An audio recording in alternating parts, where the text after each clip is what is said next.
6 inmates who seized weapons and took staff hostage at a jail in Kaohsiung, Taiwan have killed themselves after a 14-hour standoff, say Justice Ministry officials. The inmates had all been convicted of murder, drug-related offenses, burglary, and a range of other crimes. They were protesting against their sentences, alleged mistreatment, and unfair trials, Taiwanese media report. Police surrounded the prison, but the hostages were all unharmed.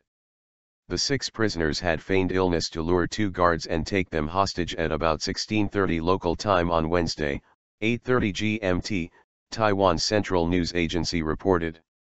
They forced the guards to take them to the prison's weapons cache where they stole 4 rifles, 6 handguns, and 200 bullets.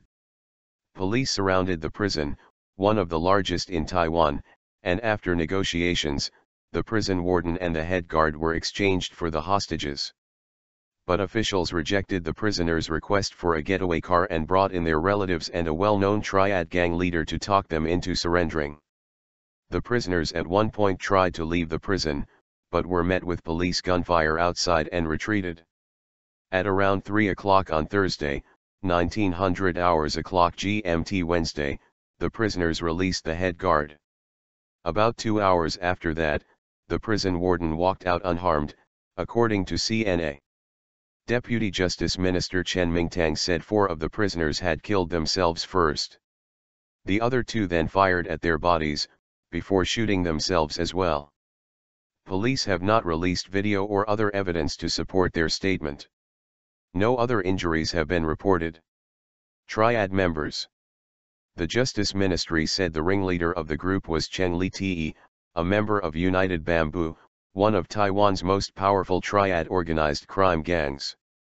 Among their complaints were that wages earned for work in the prison were too low, about $6, £4, a month, so they had to rely on family support, putting relatives in financial difficulty.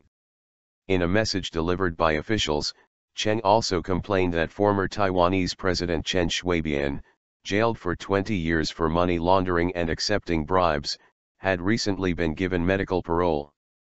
The BBC's Cindy Sui in Taipei says that Taiwan's prison system has seen 18% more inmates in the past decade as drug offenses and convictions rise. Overcrowding is a serious problem because the government and society do not want to allocate more money to build more prisons. Security can be lax as prisoners are allowed to do work in the prison's bakeries and other facilities, says our correspondent. Taiwan's President Ma Ying-jeou has since pledged reform. This situation shows that there are holes in the prison administration system.